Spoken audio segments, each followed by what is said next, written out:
Bismillahirrahmanirrahim. Assalamualaikum warahmatullahi wabarakatuh.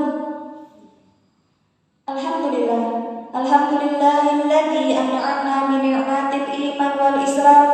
Alhamdulillahilladzi hadana li hada wa ma kunna linahtadiya laula an hadana Allah. Asyhadu an la ilaha illallah wa asyhadu anna Muhammadan abduhu wa rasuluh. La nabiyya ba'da wa la rasula ba'da, amma ba'du.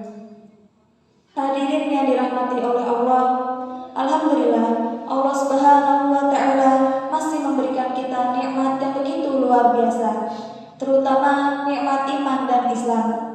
Allah lah yang telah memberikan kita nikmat tanpa pernah pandang bulu. Tak lupa salawat serta salam senantiasa kita curah limpahkan kepada uswatun hasanah kita, Nabiullah Nabi Muhammad sallallahu alaihi wasallam. Yang mana kalau kita pikir perbedaan kita dengan beliau itu hanyalah sebatas kata sedikit. Kalau Nabi Muhammad sallallahu alaihi wasallam itu sedikit makan, sementara kebanyakan dari kita itu sedikit-sedikit makan. Kalau Nabi Muhammad sallallahu alaihi wasallam itu sedikit bicara, sedangkan kebanyakan dari kita itu sedikit-sedikit bicara. Kalau Nabi Muhammad sallallahu alaihi wasallam itu sedikit tidur, tapi kebanyakan dari kita itu sedikit-sedikit tidur. Astagfirullahaladzim. Oleh karena itu, kita sebagai umatnya Nabi Muhammad sallallahu alaihi wasallam haruslah berupaya untuk menghilangkan kata sedikit tersebut, sehingga kita bisa menjadi umatnya Nabi Muhammad sallallahu alaihi wasallam yang sebenar-benarnya. Hadirin yang dirahmati oleh Allah Subhanahu wa taala, insyaallah pada kesempatan kali ini saya akan menyampaikan sedikit ilmu tentang 4 fondasi penyakit hati. Bukankah kita semua itu memiliki hati? Insyaallah kita semua itu pasti memiliki hati. Namun terkadang hati itu bisa menjadi sakit. Lalu apa sih penyebab hati bisa menjadi sakit? Ataukah seperti yang sekarang sedang marak-maraknya atau sedang tren yang biasanya ada di status-status orang, caption status misalnya, wah sakit hati banget guys gitu ya, lihat mantan udah jadian lagi sama orang lain gitu. Apakah itu yang namanya sakit hati? Ternyata bukan. Karena Allah Subhanahu wa taala itu telah menjelaskan dalam firman-Nya, A'udzu billahi minasyaitonir rajim. Fi qulubihim maradun fazadahumullahu marada wa lahum 'adzabun alimun bima kanu yakdzibun. Di dalam hati mereka terdapat penyakit hati, dan Allah menambahkan penyakit hati tersebut. Dan mereka diazab dengan azab yang pedih karena mereka telah berdusta. Quran Surat Al-Baqarah ayat 10. Jadi penyakit hati yang dimaksud di sini adalah seperti iri hati, dengki, putus asa, khawatir, sombong, dan masih banyak lagi. Namun ternyata penyakit hati itu juga memiliki beberapa tingkatan. Dan tingkatan yang paling berbahaya itu adalah ragu kepada Allah Subhanahu wa taala. Ragu kepada Allah Subhanahu wa taala itu diibaratkan seperti penyakit yang paling berbahaya, yaitu kanker. Ketika seseorang telah menderita kanker, di dalam tubuhnya itu kanker itu bisa menjalar kemana-mana. Sebagaimana penyakit hati yang paling berbahaya tersebut, yaitu ragu kepada Allah Subhanahu wa taala. Ketika hati seseorang telah terdapat ragu kepada Allah Subhanahu wa taala, maka bisa tumbuhlah menjalar kemana-mana penyakit hati yang lain, muncul penyakit hati yang lain seperti yang telah saya sebutkan tadi, seperti iri hati, dengki, sombong, dan masih banyak lagi. Namun sebenarnya hati seorang mukmin itu putih bersih dan juga lembut. Tapi karena beberapa faktor bisa menjadi keras, bahkan sangat keras, ataupun hitam, bahkan menjadi hitam pekat. Dikarenakan apa? Dikarenakan maksiat yang terus-menerus dan penyakit hati. Oleh karena itu, marilah kita sebagai seorang mukmin harus senantiasa menjaga hati kita untuk bisa selalu putih bersih dan juga lembut, yaitu dengan menghindarkan diri dari maksiat, dan juga penyakit hati. Tapi perlu kita ketahui bahwa penyakit hati itu memiliki faktor pemicu atau pendorong. Yang pertama ialah banyak bicara. Namun banyak bicara di sini dalam tanda kutip, yaitu banyak bicara yang tidak bermanfaat atau tidak mengandung unsur kebaikan. Sebagaimana sabda Nabi Muhammad SAW, "Maka na yu'minu billahi wal yawmil akhir falyaqul khairan aw liyasmut." Jadi barang siapa yang beriman pada Allah dan hari akhir, hendaklah berkata yang baik atau diam. Hadis riwayat Bukhari dan Muslim. Jadi bicara yang dianjurkan di sini adalah bicara yang mengandung unsur kebaikan. Lalu ketika pembicaraan yang baik-baik itu telah habis, anjuran yang setelahnya ialah diam.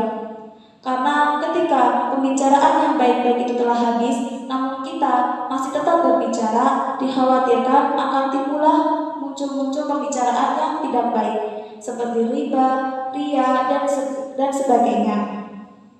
Lalu pondasi penyakit hati yang kedua ialah banyak makan. Allah Subhanahu wa taala berfirman, "A'udzu billahi minasyaitonir rajim. Kulu washrabu wa la tusrifu. Innahu la yuhibbul musrifin." Makanlah dan minumlah dan jangan berlebihan, karena sesungguhnya Allah tidak menyukai yang berlebihan. Quran surat Al-A'raf ayat 31. Jadi Allah Subhanahu wa taala menganjurkan kita untuk makan dan minum, namun jangan berlebihan, karena segala yang berlebihan itu selain tidak baik juga tidak disukai oleh Allah Subhanahu wa taala. Dan yang perlu kita perhatikan bahwa makanan yang masuk ke dalam tubuh kita itu bisa mempengaruhi kepribadian kita. Ketika makanan atau minuman yang masuk ke dalam tubuh kita itu berupa makanan yang baik, yang halal, maka insya Allah akan membentuk kepribadian kita yang baik dan juga yang baik. Dan sebaliknya, ketika makanan atau minuman yang masuk ke dalam tubuh kita itu berupa makanan yang buruk atau bahkan haram, maka bisa membentuk kepribadian kita menjadi kepribadian yang buruk. Wa'iyadzubillahi min dzalik. Pondasi penyakit hati yang ketiga ialah berlebihan dalam bergaul. Di dalam kitab Ta'lim Ta'alim karya Burhanul Islam Az-Zarnuji ada sebuah syair. "Anil mar'i la tas'al wasal an qarinihi fa innahu qari fa innal qarina bil muqarrani yakatabi." Kalau kamu mau tahu tentang seseorang, janganlah ditanya, tapi lihatlah siapa temannya, karena orang itu biasanya mengikuti temannya. Itulah teman. Teman adalah cerminan dari diri kita.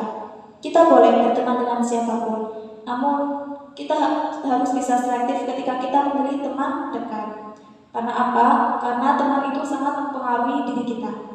Jadi, pondasi penyakit hati yang keempat adalah banyak memandang. Terutama untuk para remaja yang biasanya di usia remaja itu sudah mulai ketertarikan dengan lawan jenis, yang sudah mulai lirik-lirik atau memandang-memandang, dan ternyata pandangan itu adalah panah iblis. Pandangan adalah senjata iblis untuk menyesatkan umat manusia, terutama kaum Adam. Sebagaimana firman Allah Subhanahu wa taala, "A'udzu billahi minasyaitonir rajim. Qulil